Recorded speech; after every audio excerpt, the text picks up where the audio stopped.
Desmond Bane was traded to the Orlando Magic Oh man. for Contavious Cole Anthony, who I'm marvel that is still in the league.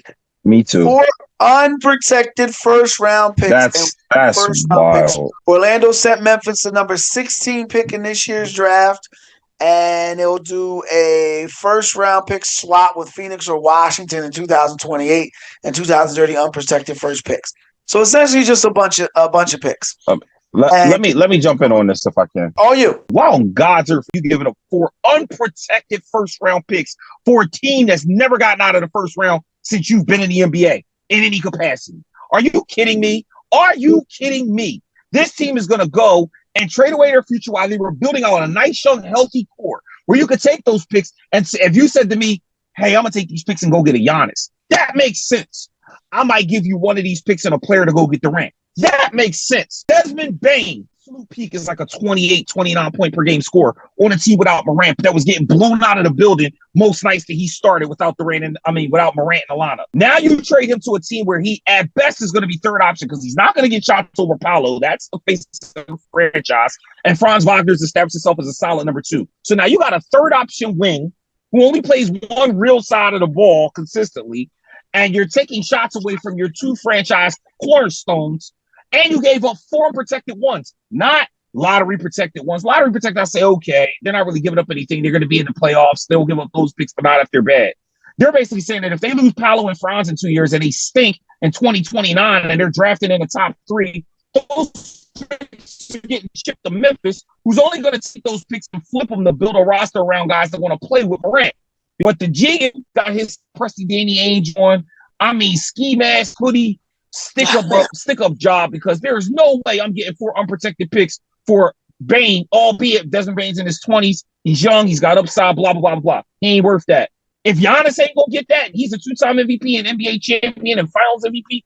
How the heck is Desmond Bane going to get that? That sounds crazy to me because the package for Giannis ain't including that. So you got to make that math make sense. I'm off my soapbox. Thank you for my TED Talk time. From what I've heard from a professional point is this. The Magic had to shed salary. And Contavious Caldwell-Pope's contract, he did not have a outstanding season last year, and they felt like he wasn't going to go have a better season to warrant the money he was going to get paid. The picks were because they knew they were going to have to up Wagner, up Suggs, and up Panchero. So they felt like having those lottery picks weren't going to help them, and veteran players down the road would be cheaper and shorter contracts. Now, from a pure basketball standpoint, picks aside, I don't know what Bane gives them. I don't understand what he does for that basketball team. And then look, Desmond Bane's best years were when he played his shortest amount of time. So it's like when he played 40 games, he was a 20-point a game scorer. Anything over 60 games, his scoring average goes from 19-18.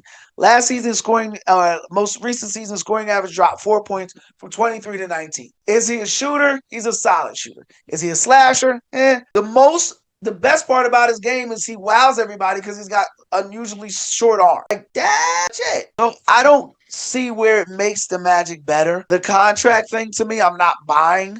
I think it's more to the story. I question, though, what Parker's thinking is in pairing him with those 3.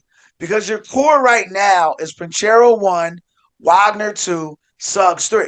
But your team struggled mightily with Suggs being out. Apparently, Suggs was an extension of Mosley on the court. So when you want to fill that void, you want a veteran. You want a guy like, I don't know, maybe Drew Holiday? Makes too much sense. I mean, just a thought. You want a guy that can come in and be that, not just that third scorer, but a guy to get people in position, get cooler heads to prevail, and be a leader. That ain't Desmond Bane. And Desmond a champion at that, by the way. Great championship pedigree to your roster. So that's why, but this is what happens. This is what happens when you let former NBA players be general managers.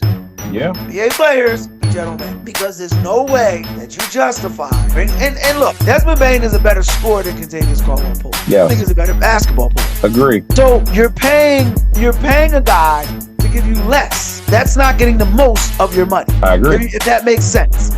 So and I'm gonna repeat that again. You're paying a guy less. You're paying a guy to give you less when you got rid of a guy who was gonna give you more. Contavious Caldwell-Pope, if the problem was a coach, then the coach was probably wrong. Because this guy went to Denver and won a title, went to Los Angeles and won a title.